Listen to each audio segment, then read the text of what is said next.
Welcome to the Poisoner's Cabinet. I'm Sinead. And I'm Nick. And this is your weekly podcast exploring the lives of the great poisoners and poisoning cases from across the centuries and creating curious cocktails inspired by the tales that we tell. And it's episode 30. It is. It seems like a very big number. It is a big number. It is a big number. It is. 30. I can't believe you've done 30 episodes. We did 30 weeks of this shit. I know. What's going on? See, I also feel it is time for a celebration. So I have brought out the hat. Yay! So I'm going to sit recording the podcast in the fancy hat. It's great. This is great podcast material. Great Visuals all the way. No one can see what you're doing. I feel fantastic. I don't have a hat. Do you want a hat? Yeah, I do want Do you want to go and get you a hat? Do you have to get one? Oh yeah, I have to go upstairs. Out of the cat. The cat? The The hat. cat?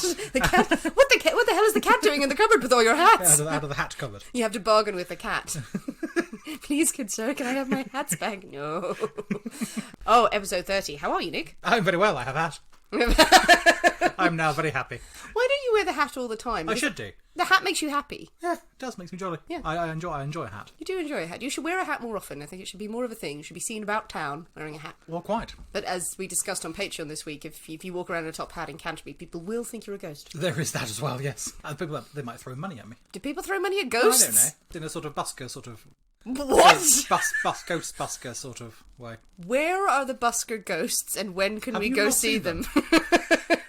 Or do the people just think that ghosts have some sort of corporal wishing well? Pretty much. Oh, quid! Just throw money at Throw it. That's money at good ghosts. luck. Have you not heard of that? Throw money at ghosts, get good luck. Well, that's good. Any poisonings this week? Oh, no, load. Ghosts are plenty. You wander through Canterbury poisoning people because they give you money to do it. Oh, no, I poison if they don't give me money. Oh, okay, fine. You're not some sort of, angel of mercy. Oh, no. No. For hire. None of that. You know what, Nick? I think we need to have a really big thank you to this week's Patreon subscribers. We probably should. Well, so thank you so much to Kyra May. To Hayley Pearson-Cox. To Jessica Somerville. To Scarlett O'Donovan. And to Caitlin Hill. And Charlotte Evans. Thank you so much for joining us on this exciting adventure. You're all very, very sexy. You're delightful very beautiful. people. All the poison for you. It really helps us do the show, produce more of this crazy content, and it keeps Nick in hats. So, It gives me a hat and gin. We do have some shout-outs coming up at the end of the show from some of our lovely fans, so stay tuned for those. Well, Nick. Hello. Are you ready to drink cocktails and talk about poison? Oh, damn straight. Or Always with you. we could drink poison and talk about cocktails. No, it's my episode, therefore I want to talk. Okay, we're 30 in. We're going to stick with the first one. We're gonna stick with it. Well, it is Nick's story this Yay. week. He is seeing us into the 30s, but we can't possibly tell a story without a cocktail in hand, My can we, God, Nick? no. Madness. Sacrilege.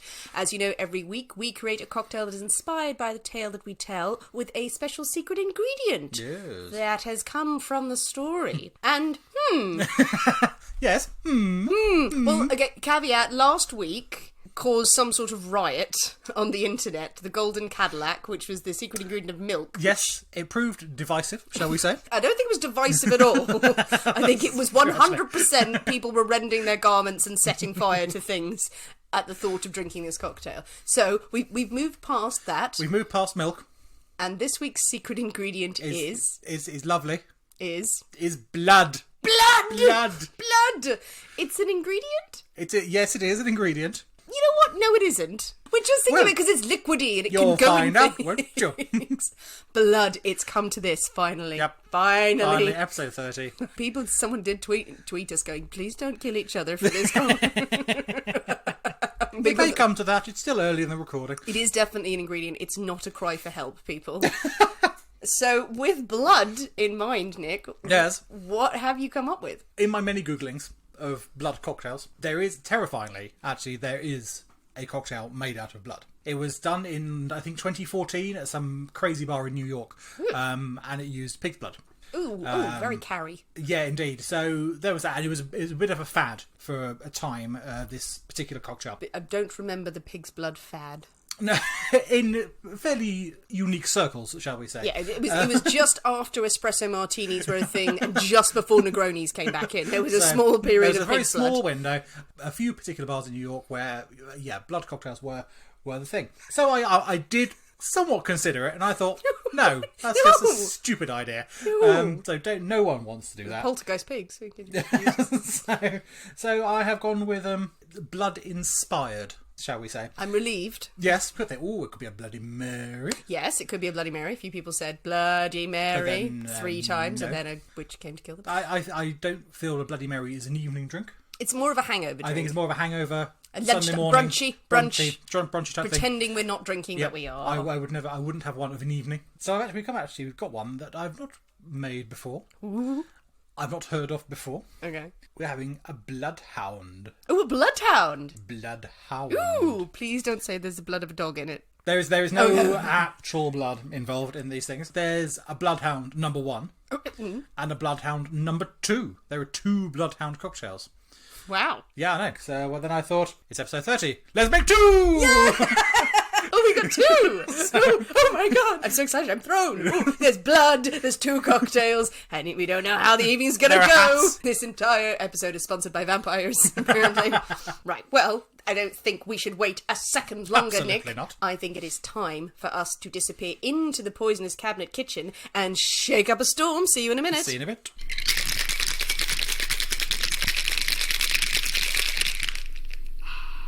And we're back. Hello. Hooray! 2 cocktails. So many drinks. So many drinks. Oh, it's just a bar in here right now. So many drinks and a beautiful array of ruby red, blood Ruby red red. drinks. Yes.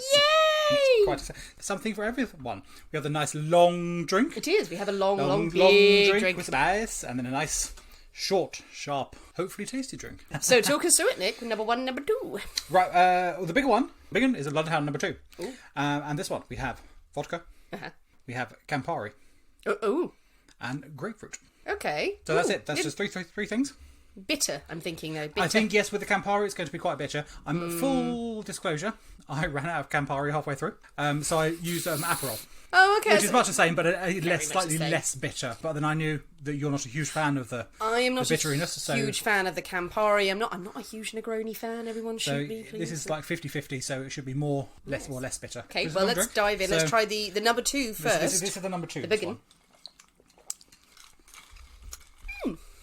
Perfectly refreshing. But yeah, it's refreshing. The Campari, the bitterness certainly comes Yes, through. I will admit that is quite bitter for me because I'm not a huge fan of grapefruit or Campari, but actually it's growing on me. Not just that cocktail, these flavours. And it's interesting as well because the Stirring. thing that they say about the Negroni is that the first sip you take, it's terrible. Yeah. The second sip is like, it's alright. And then the third sip, you absolutely love it. Oh yeah, second sip. Then, yeah. So I think got a feeling this might be of a similar sort of thing. Once you've got used to that quite unusual profile, it becomes quite... Yeah, the second sip, Yeah. it's already so get through the first sip, everyone. Exactly, get through the first second, and by the third one you'll be going, oh no, I actually quite like this.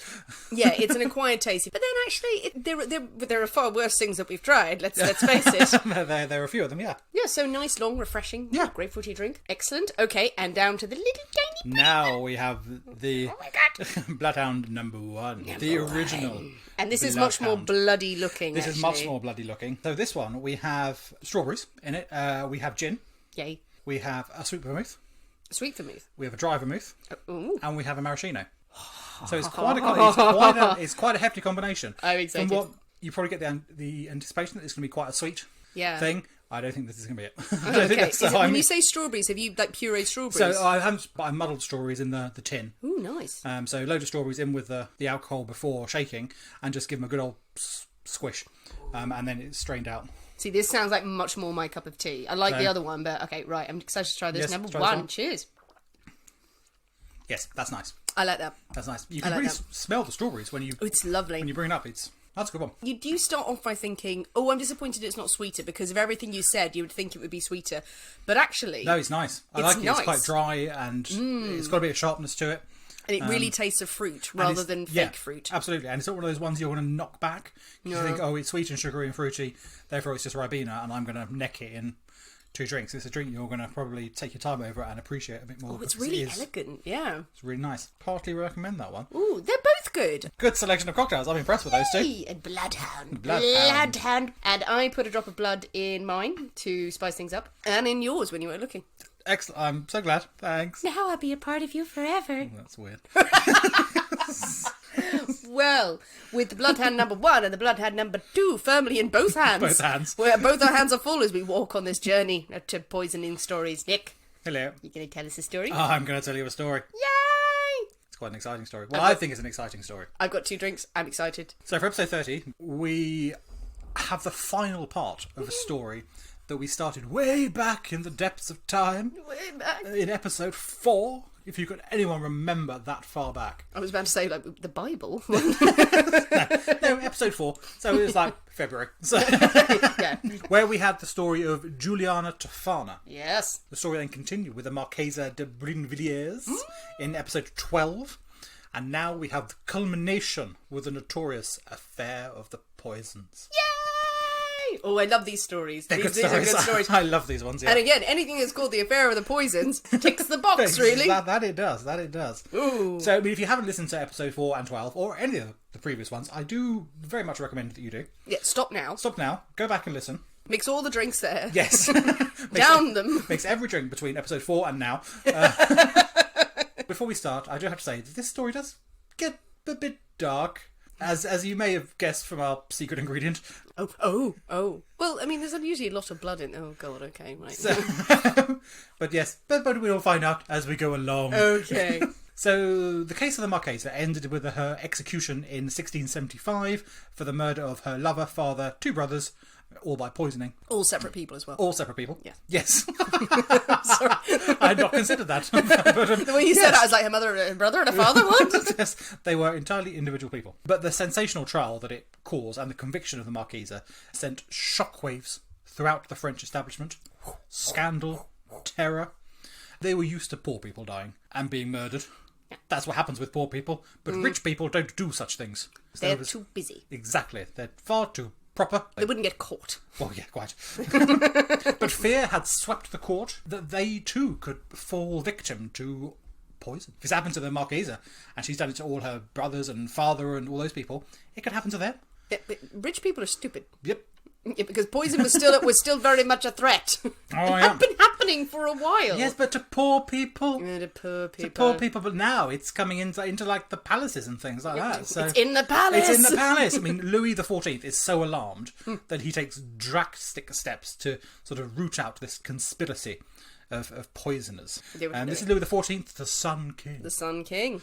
Very, very fancy. Lovely hair. Lovely, yes, absolutely lovely hair. Flowing locks. Lovely hair. Now, this will turn into a huge web of suspects and names and things I will pronounce very badly. So try to stick with me. Is it going to be another Nick's Famous Accents It episode? could well be Nick's famous accents, depending on how much of these bloodhounds I get through.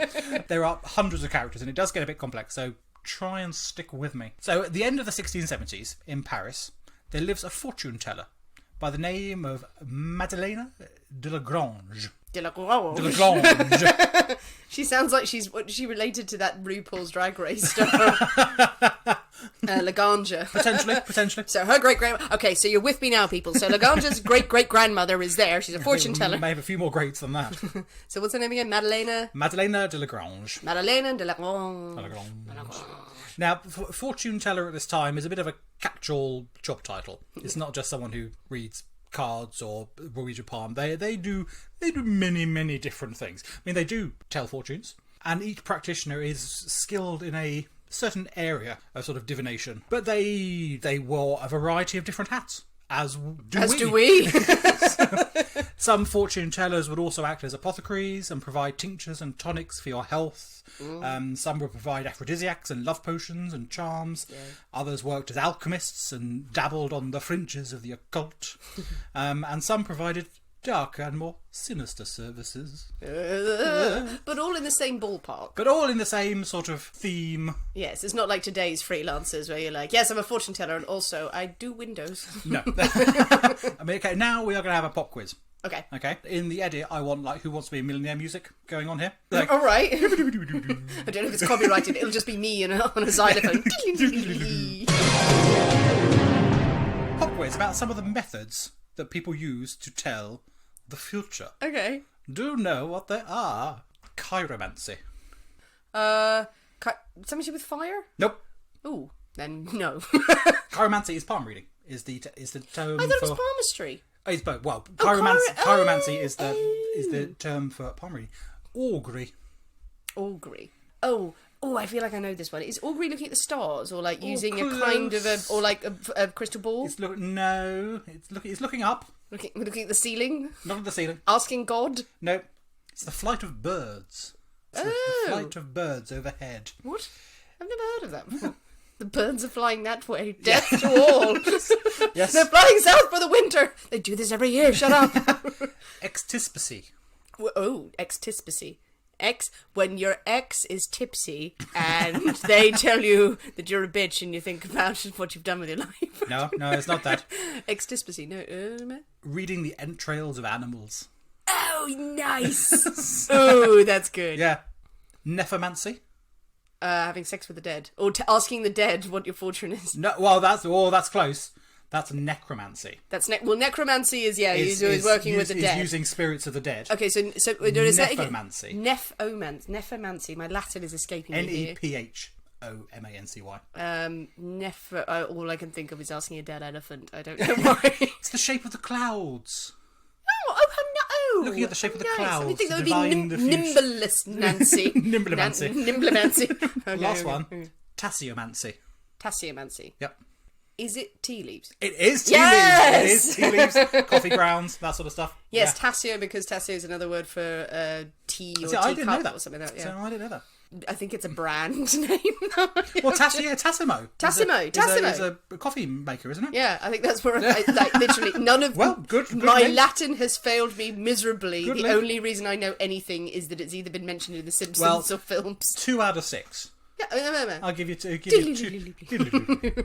You did not win £1 million. What, £500? But Maddalena, though she has a very particular area of her expertise. Okay. None of the ones we've just previously mentioned. Oh, okay. Her speciality was to reveal to clients who were worried about their health whether they had been poisoned or not. Ooh, useful. This was her skill, especially in light of the scandal caused by the Marquesa de Brinvilliers. Everyone's in absolute panic that they have definitely been poisoned. So her business is booming, because not only will she tell you if you've been poisoned, but she will also recommend what antidote is appropriate for your type of poisoning. And lo and behold, look, I've got some here. Would you like to buy some? Clever girl. So, clever girl. Oh, she's smart. I mean, she has the very fanciest of clients. She's living in luxury. So she's not like on the street peddling things. She is living in the best apartments. She's a kept woman. There's a lawyer by the name of Jean Fourie who keeps her. He pays for her living. On the 17th of August, 1676, Delagrange and a man who introduces himself as Fury rock up at a law court and present a wedding certificate. The man says that they are married and he wishes to change his will and make Marie his sole beneficiary. And the law chappie goes, yes, well, that seems like a sensible thing. You've got a marriage certificate here. That's what husbands and wives do. So fine. And off they go. Okay. Shortly after, Jean Fourie is dead. No, surely not. Surely not, you say. Surely not. Delagrange rocks up to the law court to claim her inheritance. Indeed. I've got this will, is made out in my name, we were married, I want my cash. But Fourie's family is there, protesting most strongly that it is all a lie. They did not know about anything about a wedding or a marriage. They have not met this wife. What the hell's going on? And why is she now getting all the money? There was a limited seating arrangement at the venue. Sorry that the second cousin couldn't come along. But of course it all turns out to be a lie. The marriage certificate is indeed fake. What? No, surely not. I know. Who would have thought it? It's signed by a cleric called Abbe Nail. Nail. Nail. I don't know how you pronounce that in French. Nail. Yeah. Nail. Nail. Abbe Nail. It's Nail. Yeah, Abbe Nail. who bears a striking resemblance to the man who said he was Fourie. He's not a man of God. He's not a man of God at all. They are both arrested and imprisoned for forgery and the suspected murder of the real Jean Fourie. Dramatic. Right now, we're going to switch our attention. We're going to go across the other side of Paris. Okay. We're going to leave them in prison. Bye. And go somewhere else. Somewhere else in Paris. Somewhere else in Paris. I don't know the districts of Paris. We are looking in windows and we are spying on Louis de Vont, the Chevalier de Vont. Oh, the Chevalier de Vont. Alchemist. Poisoner. Yeah, it's very dramatic. It's very dramatic. Now, it turns out, I think that actually the Chevalier de Vont is, somewhat made-up child. Right, okay. So he's from a little village called Vont. So he says, well, there isn't one, so I'm going to be the Chevalier de Vaux. I owned a horse once, therefore I am now the Chevalier. I saw a horse. I know what a horse looks like. I can describe one if pushed. Exactly. So he's qualified. But he has spent the past few years travelling France with his valet, turning metal into gold. Base metal into gold. Alchemy! I know, it's very clever. It's very clever. useful. It's very handy. In December 1677, he's been arrested. He's been arrested claiming he was able to produce gold. And people are going, are you sure? They're not sure about this. But one day, he is a relatively impoverished wandering knight going around the countryside with his valet. So not that impoverished, one would assume. There's no telling that he pays the valet. Well, this is true. The valet could be could be his dad. Come along, my valet, carry my things. I'm 82, son. Let me die. So one day, he's wandering the countryside, and the next day, he's seen about town with a 200,000 livre banknote. Fucking that's hell. a lot of money. That is a lot of money. Where the hell did he get that much money from? Is he just walking around showing it to people? Well, I think he's probably quite proud that he's got this. And he's now telling people, well, how did I make this? I made it by turning base metal into gold. This is how damn good I am. Couldn't he have just made the note? No, it has to be signed by a banker and everything. And it's a real, back in the day. Yeah, back in the day. So it's a real cash. He hadn't just drawn 20,000 things on just got a bit of paper and written 20,000. Yes, 200,000 paper if we're lucky. It was a bit of rock he was carrying around. No. Well, it's early advertising, isn't it? Yeah, exactly. That's what you do. You walk down the street and go, gold for you. Yeah, but people are going, really? Not entirely convinced by this one. So he is sort of taken in for a couple of questions. Some potentially spiky questions. Oh. As questions generally were. Right. In these days. A whole bunch of people are arrested, including the valet, a chap called La Chabossiers, his lover, Jean Leroy, a chemist called Delmas, who was assisting with the alchemy, and also his lover, Louise. I can't pronounce that surname. Lover Louise. Or it could be Louis. They could all be gay. No, I believe it is Louise. And also the banker who has signed off on this 200,000 livre note. They are all taken in. It seems quite a sudden and harsh thing just to be walking down the street going, look, I've got money. There we go, some gold for you. I don't think they just sort of leap out of the station and pull him in. He's going around there, and as you say, this is a form of advertising for him to sell his skills. So I think there are probably people going, well, he's trying to charge me God knows how much to buy the materials and the chemicals and everything he needs to do this. Perhaps they've given him some cash, and then he's gone, oh yeah, well, I'll get to it. We'll get to the alchemy. The culmination of his long con. Yes, exactly. Has arrived, and people are going, no, not happy with this. So he is arrested, and then his sort of entourage of folk are taken in. Entourage might be a slightly strong word for it. No, I like it. It does sound like he had an entourage. Well, yes. But as I did say, the web got a bit complicated, so yeah, this is it. The valet's lover, Jean Leroy. Jean. No, lady person. I'm still convinced that it's Jean and Louis that they're gay. Well, let's go with that then. Fine. I want it to be an inclusive story. Leroy testifies that Louis Devon and the valet are not only alchemists, but they are also poisoners. Poisoners for hire. Ooh, okay. They are providing these services. The banker is not only a banker, but he is their broker, their poison broker, negotiating deals between people who want poison, people who want someone to be poisoned, and he is the go-between. And it all comes out. It's a bit of a weird front then, isn't it? In saying, like, I'm poisoning people. What should be our front? Alchemy! Well, no, I don't think that was necessarily a front. I think it was just another scam, potentially. Oh, right, okay. They weren't... they were trying to hide the poisoning, but they thought... Yes. Alchemy, slightly less illegal than poisoning.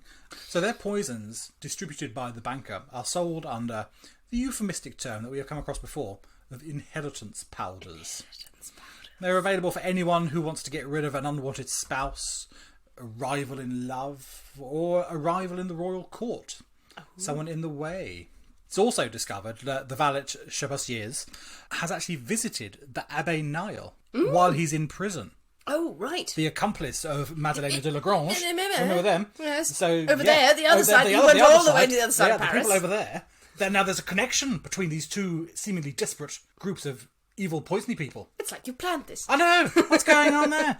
Now we're going to go back to prison. We're going to go back and see Madeleine de Lagrange. Okay. While she's in prison, she uses her society connections. She knows some people. Yes, she was living the high life. She's living the high life. She knows some people.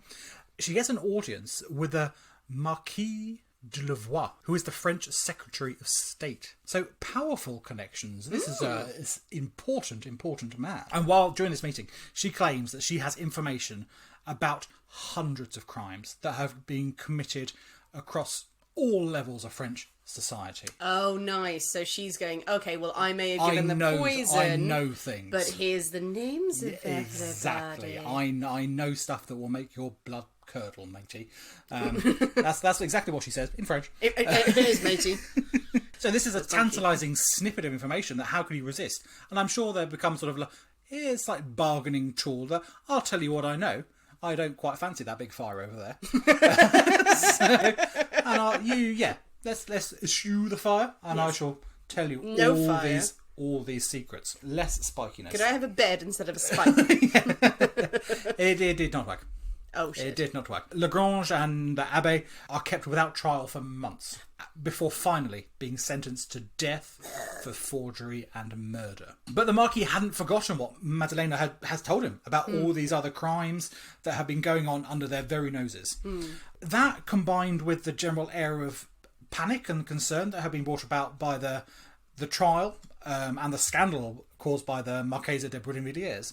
All these secrets that Lagrange was about to reveal, the connection between Lagrange, Abbé, and the poisoner Devon, it convinces the French authorities that they have uncovered but a fragment of a huge network of fortune tellers, assassins, poisoners, working throughout France. Yay! At all levels of society. It sounds brilliant. There is this terrifying web. Something must be done. Good luck. Yeah.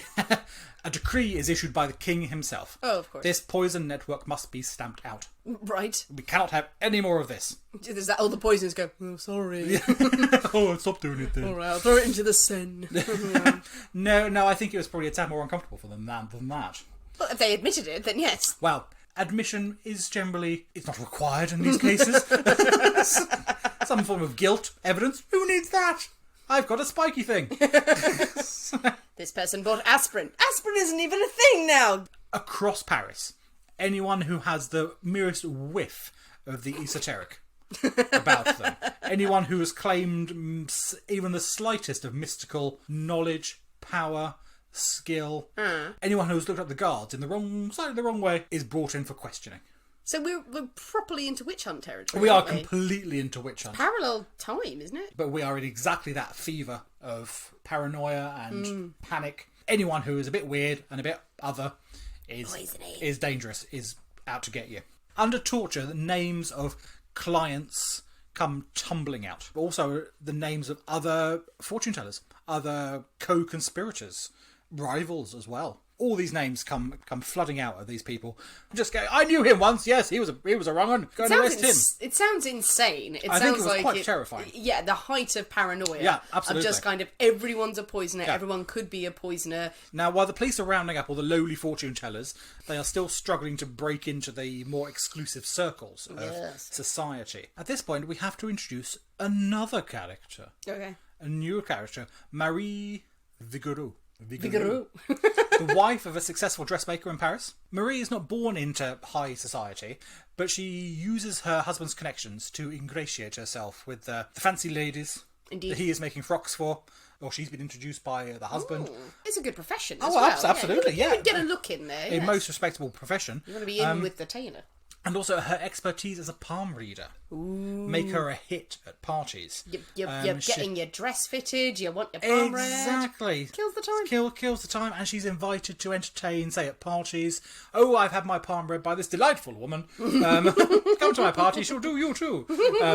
Sort of thing. But she's now in the sort of the inner circle of some very influential people. Indeed. And she's throwing her own parties that these people are invited to. So she's not just now the entertainment. Invitations are hugely sought after. At one of these parties in 1678, Marie invites a friend of hers, a woman named Marie Beauce. She is also a fortune teller. Not only that, but if you're in the know, there were whispers that she was also a poisoner and a witch. She's a good person to invite to a party. She is a good person. She'll give you value. Well, she may disagree. At this party, Marie boasts has a little too much to drink. A little too much to drink. A little too much champagne, perhaps. And she is overheard boasting that she has become so wealthy by selling poisons to members of the aristocracy that she is soon able to retire. It seems like a rather foolish thing to do, to be saying in a party situation. Been there. We've all been at parties, a little bit too much to drink. We've all revealed who we've poisoned. Or it was literally said in a little corner somewhere. She was trying to tout for business with someone, but then she was literally just overheard whisperings, or she was in the middle of a group going, "I've killed loads of people."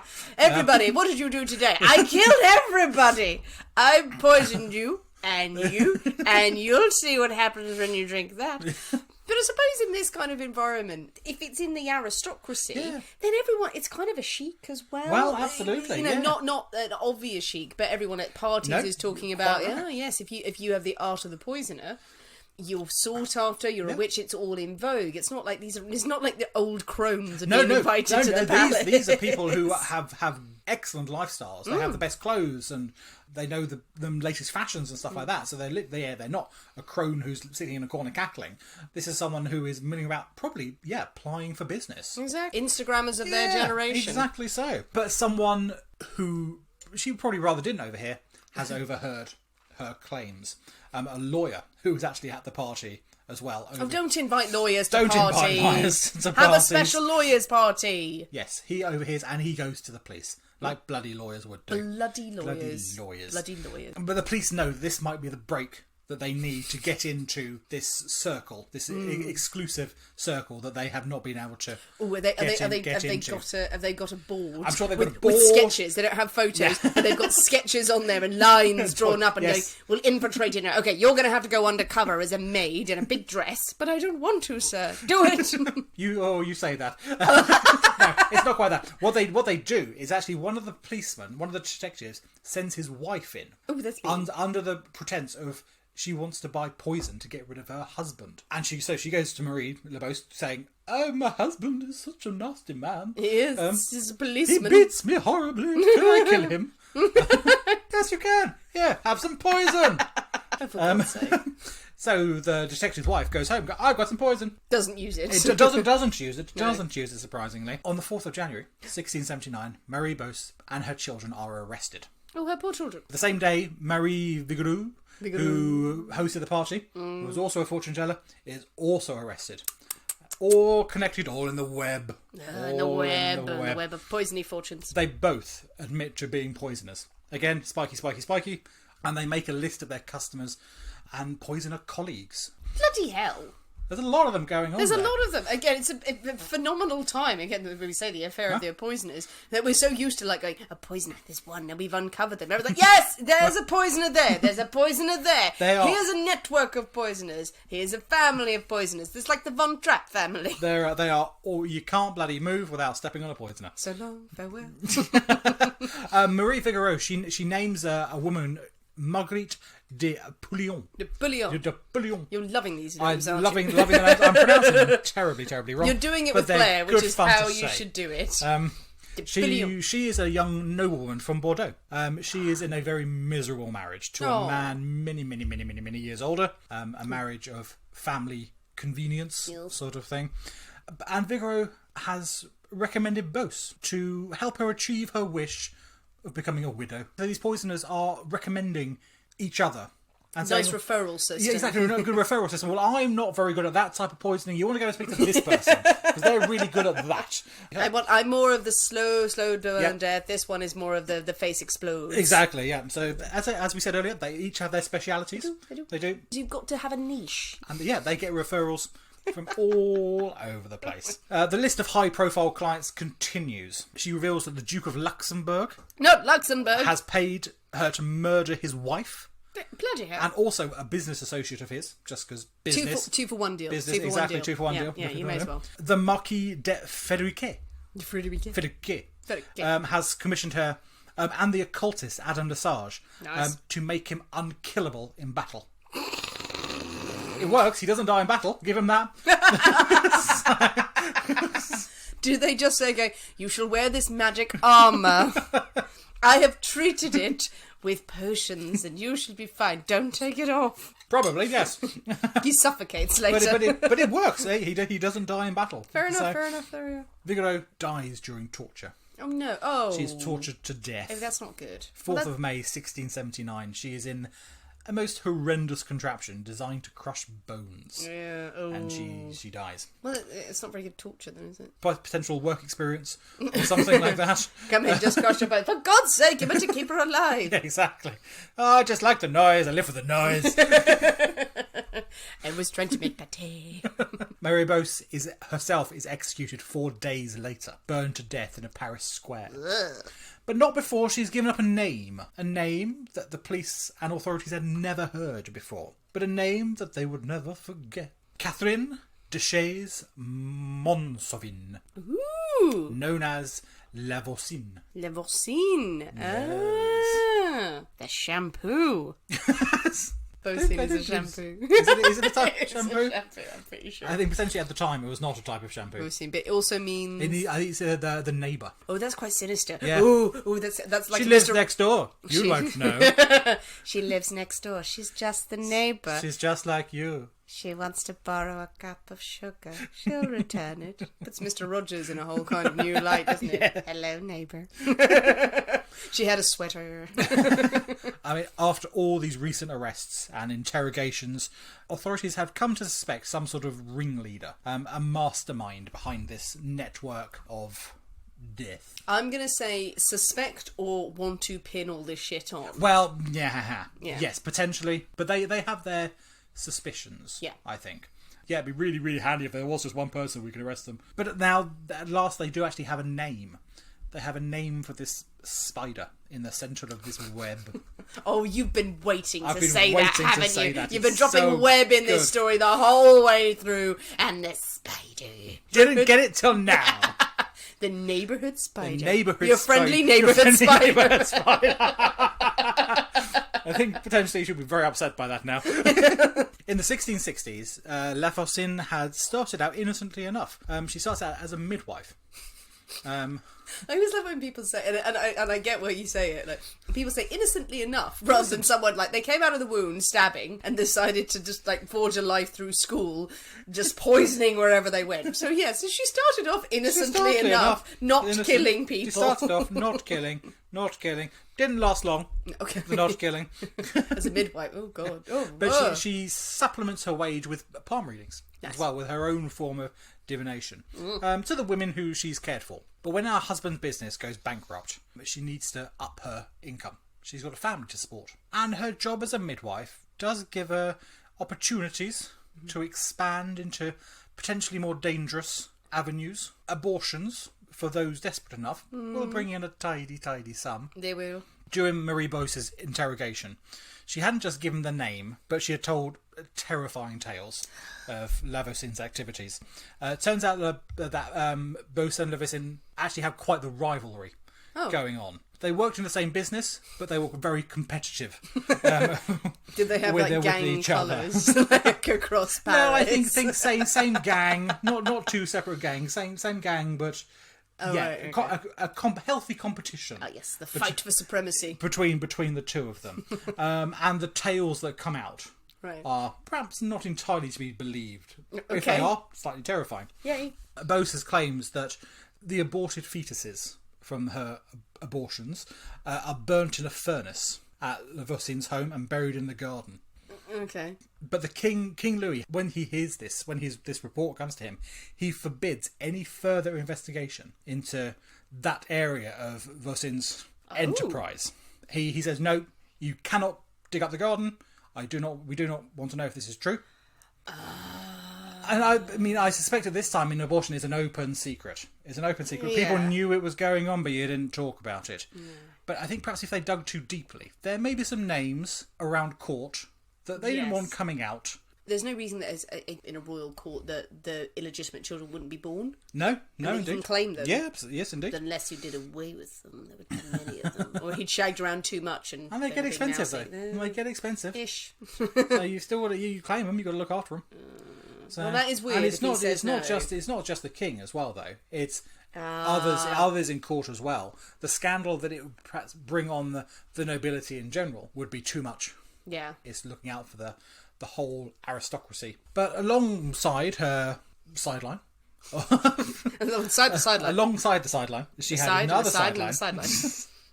Her sessions of fortune telling had also given her insights into her rich clientele. So time and time again she would hear about those who had wished for someone would fall in love with them, those who wanted a rival out of the way so they could progress, those in unhappy marriages, those who wanted someone to die for an inheritance. Yes. And that, all these things come tumbling out during these palm readings. The perfect source of gossip, isn't she? She Exactly. knows everything. She knows everything, and she knows that she can bring in a fortune if she can claim to make these dreams come true. It only takes a little bit of money and a little bit of magic, and it all becomes true. But with the occultist Adam Lesage, Loversin promised that if you couldn't get pregnant, then this potion will help. Mm-hmm. If your husband is going astray, then sprinkle a little of this into his food, and soon it won't be a problem. Yes, because he'll be dead. The bones of toads. Nice. Human semen. Yeah. Teeth of moles. What? Moles' teeth. They don't have teeth. Wow. Do they? That's why they're very rare and very special. The one tooth that this got taken. Get it? Spanish fly. We know all about Spanish fly. Spanish fly. Iron filings. Oh, to attract the blood. Yes, well, indeed. And the devil. Yes. And an interesting ingredient known as mummy. Mummy. Yes. Mummy is actually used a huge amount in occult circles. It is powdered Egyptian mummies. Really? Yes. Oh, actually mummies. Actual mummies. I was mummies. like thinking you were going to say breast milk. No, actual mummies. Nice. Actual. Yep. Ooh. Yep. Ooh, powdered corpse. But yeah, a bit of powdered corpse. skull from an Egyptian mummy is going to do your headache, clear it right up. Great. Bit of I'm that. all for that. All these things go into magic charms and poisons and potions that are going to protect, seduce, kill. All for the right price, of course. None of that freebie nonsense. As her reputation grows, she becomes more and more sought after. And soon she can't keep up with demand. There's just so many people wanting these magic potions, and her web of fortune tellers, abortionists, magicians, poisoners, even priests that she has on side grows throughout Paris. Bloody hell. And she was good. Clearly. She was hugely wealthy. She rivaled the highest nobility with her parties and her lavish events that she held. She lived in absolute luxury. And did no one ask questions? No one asked questions. So This- these people are prior to now, no one asked questions. Well, okay. Yeah. And she gets results. So yeah, everyone's going to recommend her. And say soon she can't keep up with demand, so she is farming out business to all these other subcontractors. Give yourself some time, some self-care. She supports a family of 6. She keeps a host of lovers. Nice. Including there's an executioner. There's a royal executioner in there. A vicomte, alchemist. There's a count, an architect. Lesage, the magician, as well. She has everyone just working for her in different areas, Yep. right? You build a wing of my house, you kill this person here. And You just do whatever a Viscount does. I don't know. What do you do, Viscount? You just wander around and eat wander biscuits. around in fancy frocks, fancy cloaks. Could be fancy Maybe frocks. that was his thing. You just Maybe put that that was on. his thing. You And as never we've know. discussed before, have the biscuits. She commands huge respect, and she is welcome into the most prestigious of drawing rooms. The principal of Paris University is godmother to her daughter, so she has these connections, but not just professional connections, obviously friendships as well with some of these. But she's living the right society life, Absolutely. isn't she? So after Maribos's revelations about Levassine, she is taken in for questioning straight away. She has a reputation to maintain, and she argues her case well. She says that they are questioning her about her use of magic and divination. She's convinced that these are gifts from God. These powers Right. that she has have been given to her by God. They are not in any way esoteric or occult or anything like that. Therefore, why should she be punished for using these skills? Is this just her line of defence, or does she really believe this? Well, who knows? Yeah. Who knows? But it's a line of defence, and it's a line of defence that's worked for her before. Back in the 1660s, she was again under a bit of a cloud for providing these fortune tellings and divinations, and she is accused of heresy. And she's actually taken in for questioning by professors at Sorbonne University, who actually question her on issues of ethics and theology, and she is able to fight her corner, and they are forced to let her go. Wow. Because she is so persuasive. And so, forceful in what she says, that they so we can't argue with this, we can't dispute it, so she is released. So she is used to fighting for herself. This is good. This is a good picture actually now of her as a kingpin, but not as a sort of like, again, if anyone had an idea that these were all like, just crones in the street wandering around. And incredibly intelligent. Very, very smart. Incredibly She's intelligent. made that kind of empire for herself. Yeah, absolutely. And is not just handing out poisons willy-nilly. This is clearly she's doing supply and demand. She's very it's like Scarface or Godfather, but with poisons and lovely frocks. And it's looking like she's going to be able to talk her way out of this as well. Why the authorities are suddenly less keen to use the spiky implements that they have not been shy about using previously, I'm not entirely sure. Some reports say that the jailers are actually just afraid of her. Yeah. That if they do, then there's going to be some sort of magical occult revenge. Or does she know people? Or she knows people. She has got connections all over the place. Other people say that, well, they're actually quite worried about what she's going to say. Yes, because who's she going to implicate? Who's she going to implicate? But they do finally settle on a way that they think is best to get the information that they want out of Levosine. And in a deep, spooky, scary dungeon at the prison at Vincennes, she is strapped into a chair, and a funnel is shoved down her throat. Now, you may be thinking we've had glimmers of this before with Marchesa. They go for a slightly different approach, and instead of pouring down litres upon litres of water till her stomach explodes, they just chuck down whatever cheap alcohol they can find. Yay! Let's just get her pissed. Let's just get her absolutely rat-assed. She'll tell us everything. Brilliant. Brilliant plan. Excellent plan. I would have been saying that from the start. Yes. I was like, if you give me some white wine after a period of time, this is going to be very easy for you. I will tell you anything you want to know. I mean, the plan works better than they could have dreamed. Oh my god. I mean, she's known for enjoying a drink or two. But I mean, she is kept in a state of drunkenness for days. Just continuously topped up with whatever they can find. Oh, for God's sake. And she is just continuously hammered. If she's built this sort of empire around it of just all of these people, all it takes is a few sherries. I think we're talking more than a few sherries. Even so. It seems to work, and she loves talking about telling She must tales. be very proud. Oh yes, absolutely. She has built this empire up from nothing that is feared. Across the land. And names come out as well. The Comtesse de Cizon, the Duchess de Bouillon, the Comtesse de Grandfort, the Duke of Luxembourg. Again, he gets around a bit. Bloody hell. He's all over the place. I mean, it's such scandal. If these names were ever put out into the public domain, the nobility would never recover. Society of Dumbo. The police are dispatched to all corners of Paris to round up these fiends. Among the arrested is her own daughter, Marguerite, a priest, Etienne Guibourg, the magician, Adam Lessange, Marguerite's lover, a man known only as Romani, and is known as a master of disguise. Well, clearly not if he's been arrested. Well, arrested now, but he got some interesting stuff. Now, the police are less squeamish about applying pointy objects to these other detainees. They're but mere cogs in a wheel of torture, and secrets, so they can poke them as much as they like. And from one of them drops a name that makes everyone look slightly nervous: Madame de Montespan, the official royal mistress of King Louis XIV of France. Now this has reached right into the royal bedchamber. But why? Bit about Madame de Montespan. She's quite an interesting character. In 1667, she is one of many young women at court. She comes from a very noble family, but she's just one of many hoping to catch the eye of some fancy gentleman. But she actually has her sights fixed a little higher, and she has her sights set on the king himself. Nice. Now, she's heard of Levosine. It's maybe even met her at a party, and she knows that she needs to get some help to get where she wants to be, and she goes to Levosine to see what she can do. Now, Levosine knows that this is not any old commission. You need something particularly special to capture the heart of a king. You need some serious mojo going Tequila. Potentially, that would have saved us all a lot of bother.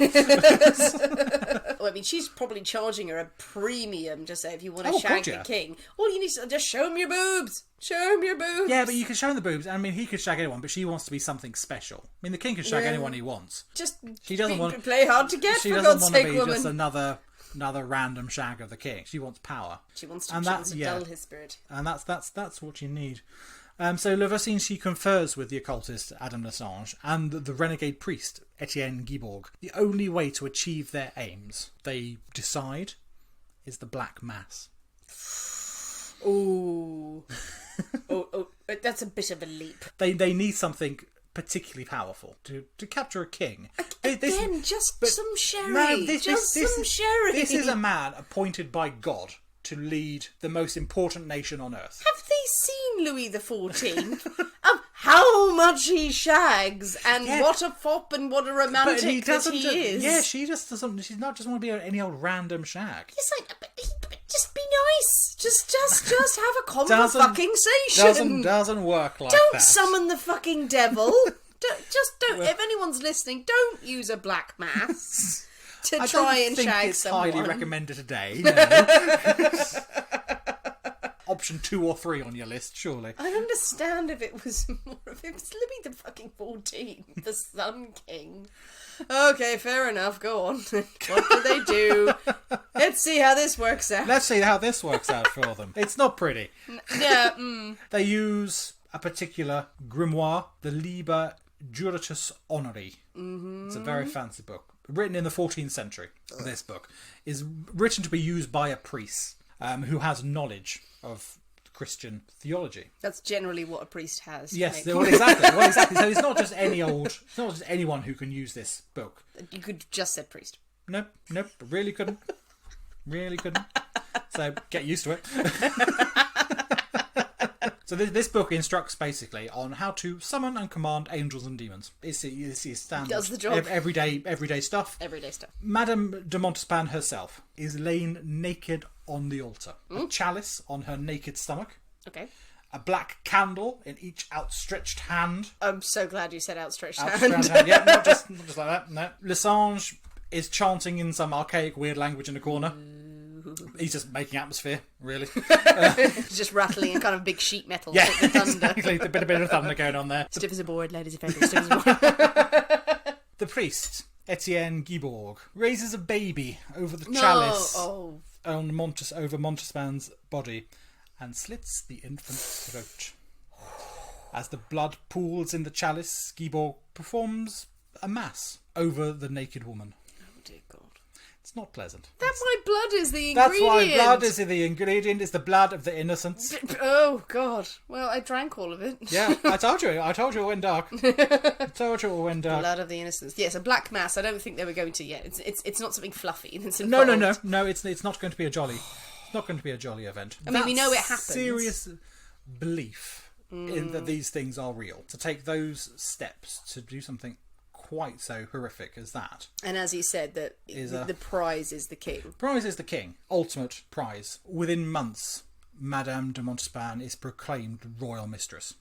So, as far as she's concerned, it's worked. Done what it's supposed to do. Huge power at court. Lovely. Behind closed doors, she is called the true Queen of France. While she holds Louis's favour, no one dares oppose her. She's clearly that determined to get him. Absolutely. So, regardless of the mass, which clearly maybe it did do something, you never know, but she's going to be that confident afterwards that no one's going to budge her. And whispers must have gone around. Well, yes, that they do. But no one dares accuse her of anything. She is that influential and that powerful.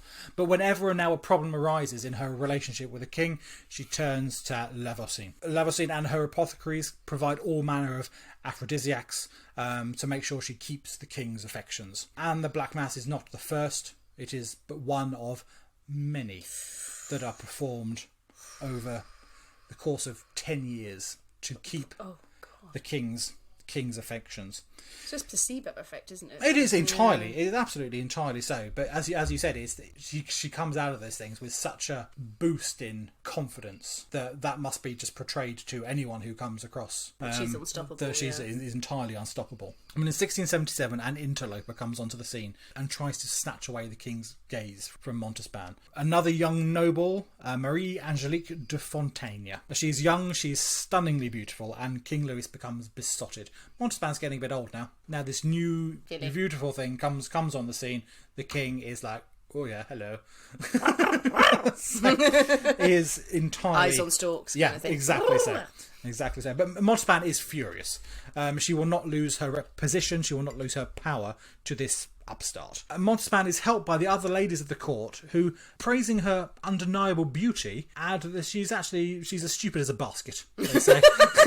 Stupid as a basket? Stupid as a basket. Baskets are stupid. Baskets are notoriously stupid. Don't let them do your account. On one occasion, 2 bears that are owned by Madame de Montespan and usually kept in the menagerie at Versailles, they escape and somehow find their way into Marie's apartments. Oh, God. Fortunately, she's out at the time. But these 2 bears obviously cause major destruction and carnage throughout these apartments in Versailles, where these 2 bears have just been let loose. Tearing through her clothes, looking for honey. Yeah, exactly. It's like, subtle. She's just released bears into her apartment. Yeah. We were introduced to Romani, the master of disguise. Master of disguise. Was he a bear? He was not a bear. He was not a bear. But actually, he was accused. One of the things he was accused of was attempting to assassinate Marie with a poison glove.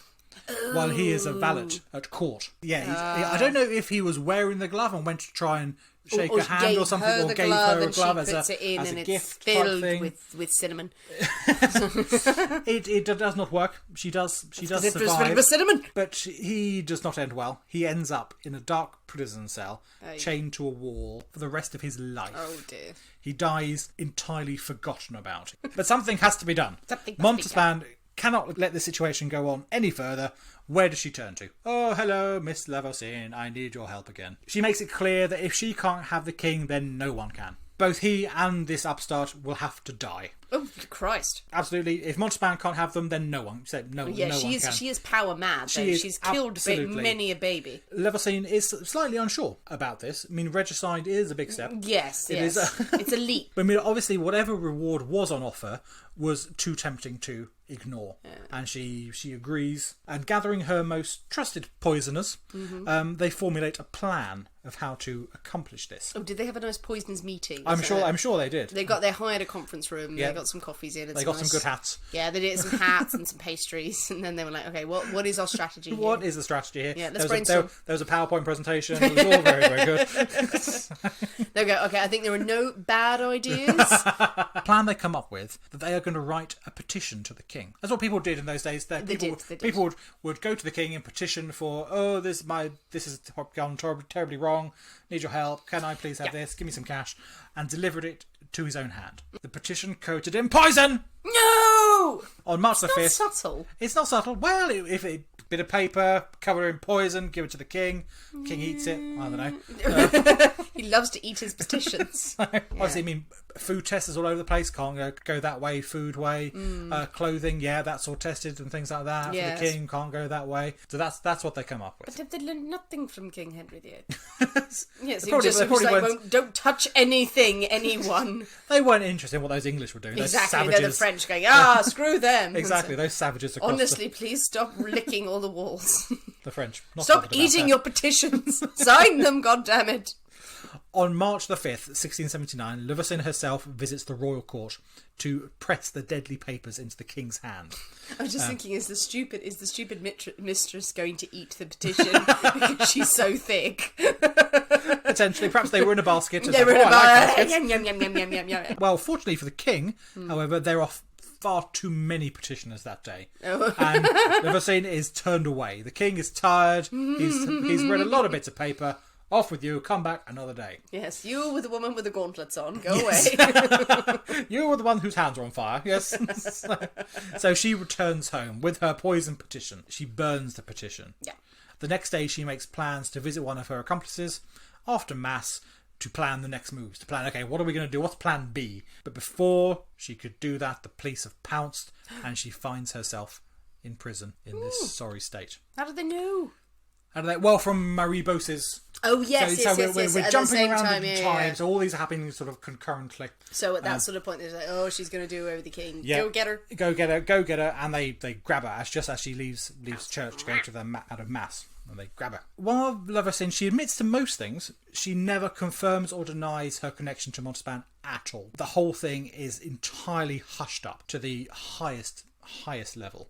Although there, as you said, there are whispers and rumours around court, it became more than the king could stand, and he pretty much banishes her from court. Nothing sort of comes of, you've tried to kill me, out of sight, out of mind. But that's the cruelest fate for her, really, isn't it? To be forgotten and sent away. Well, but she doesn't do badly out of this. She's still in Paris. No. She's now in a convent in Paris. She's got 500,000 francs a year pension. Okay, fair enough. to live off. Yes. She becomes a great patron of the arts, giving to charity and education and stuff like that, because she's got this money coming in for the king. The king is so grateful that she's gone quietly. Her father is made the governor of Paris.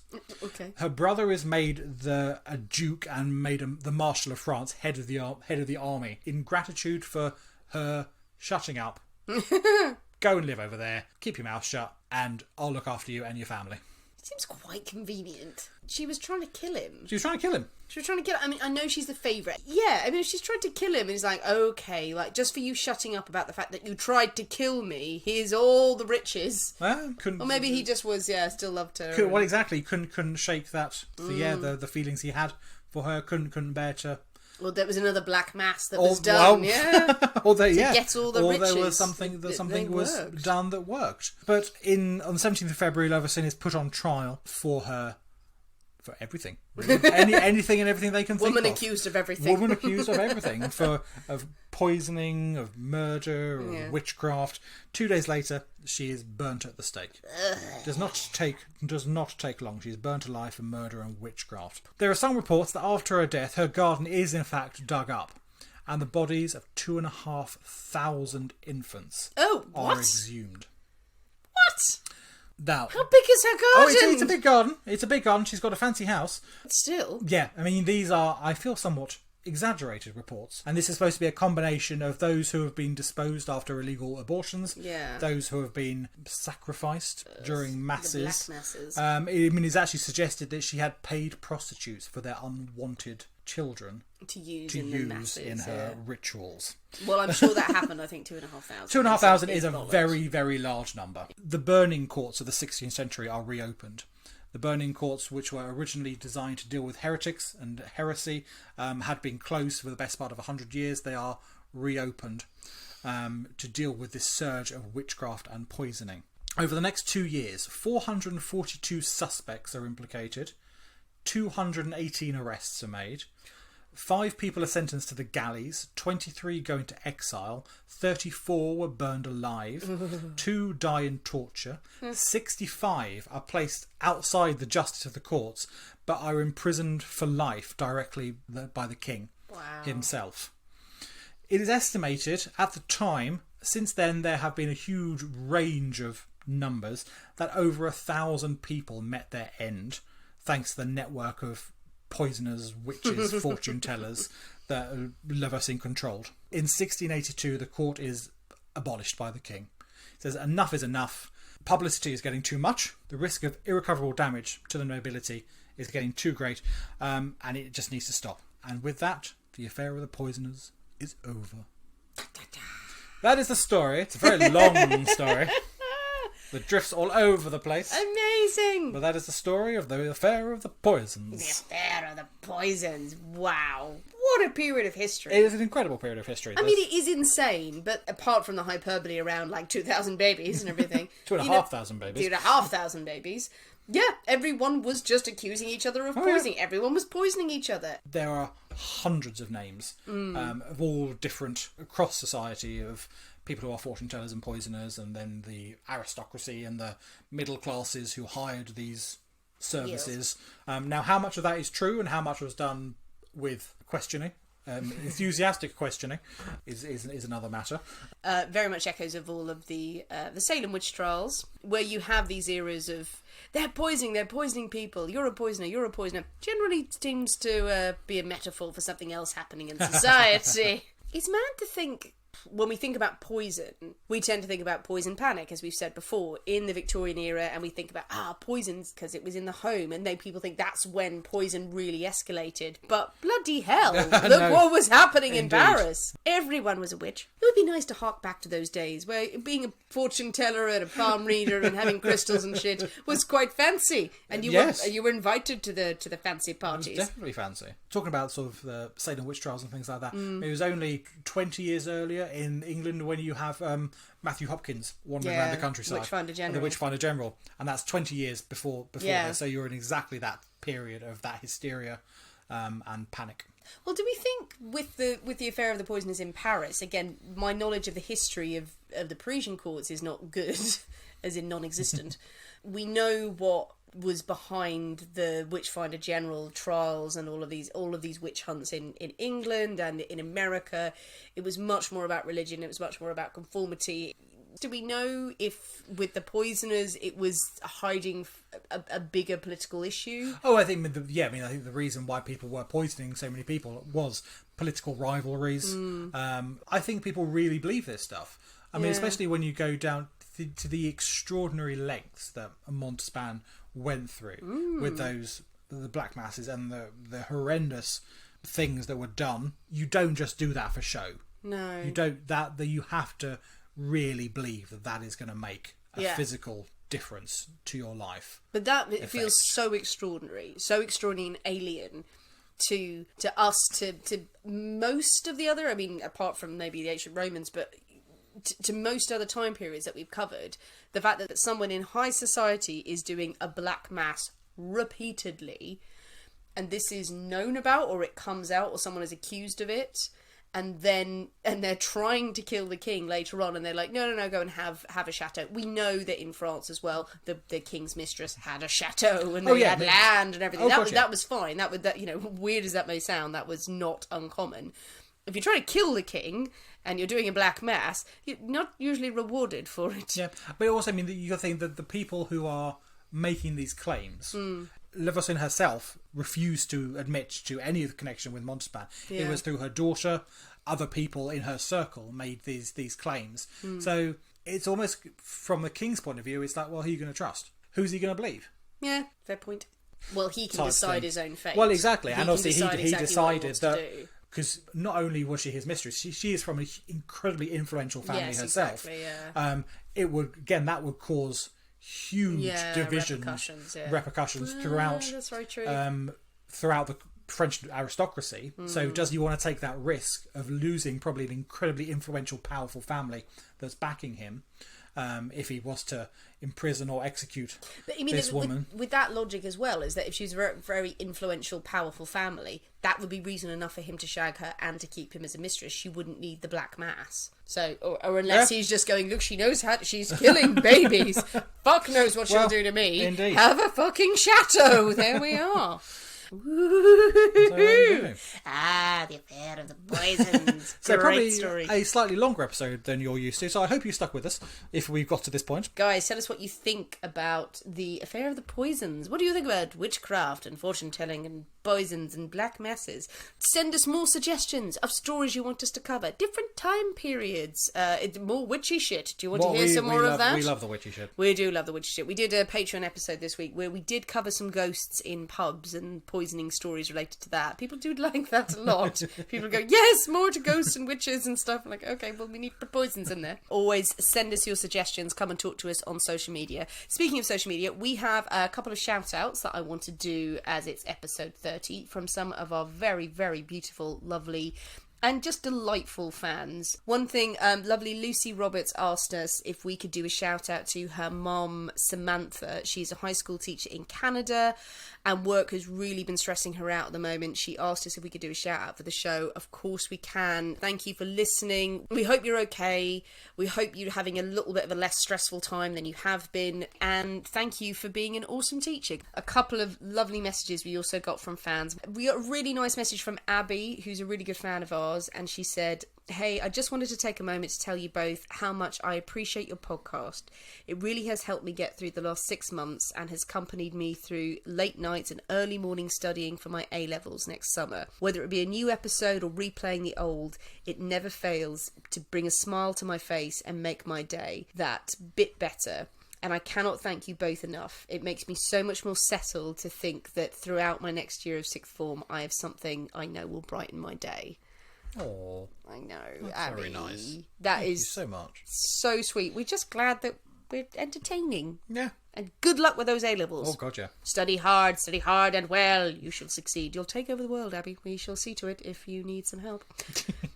We also had a gorgeous review on Facebook as well from Matt Brielle. I hope I'm saying that right. He wrote, "Extremely entertaining, informative, fun, and addictive to listen to. A lovely cocktail of history, mystery, crime, mixology, and hilarious commentary. It's like hanging out with two of your very best old friends. I highly recommend this podcast to anyone who has a sense of humour and a curiosity for bizarre crime in history." Thank you so much. He sent us some really lovely comments, and That's it's fantastic. amazing when people do just get in touch and say It's they splendid. like hearing it. Last one is from Goldie Yam, who said, "Hello, I wanted to let you know I enjoy your podcast immensely.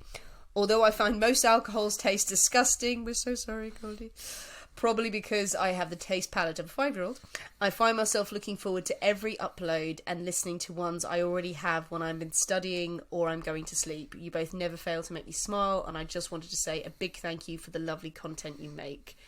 Thank you so much, That's Goldie. lovely. Thank you so much. Thank you for writing to us, and It means a huge amount when people get in touch. It really does. been extra reviews on Apple Podcast as well, which I will share on social, and we can read those out as well. If you ever want to send us a message, please do. If you do want shout outs to people as well, let us know. We're always happy to do it for fans or to brighten your day. This evening, our cocktail post will go out, so you can choose which of our two delightful bloodhounds, or both, you care to make for yourself. Both went down a treat. Yay! They're gone. Here, they both went a long time ago. The social post will be out on those with the full recipes and methods. And others have suggested that maybe making an incident in a glass should be a thing for our lovely poisonees. If you don't want to mix up the cocktail, obviously mix up cocktails, share the pictures of whatever you're drinking with us, and tag us on social media. We will share them. We love to see them. But also, if you don't have the ingredients that we have and you just want to make an incident in a glass, like I did last week, go ahead and share your recipes. We all need some weird, crazy stuff that just happens overnight. Even if it's just, 7 o'clock the next morning and you went to bed at 3 and you vaguely remember what it was, just message us and we will share it. We'll tell the world. I like some inspiration. And as ever, you can find us on Patreon, people. We have got a load of content on there, new episodes, bloopers. Come and have a wander over and always talk to us on social media as well if you want to know more. We appreciate any support that you can give us as well. And we still have merch. Go buy the merch. Oh, yes, indeed. Thank you so much for listening. We have been the people inside the Poisoner's Cabinet. We will see you next week. And remember, your loved ones are trying to kill you.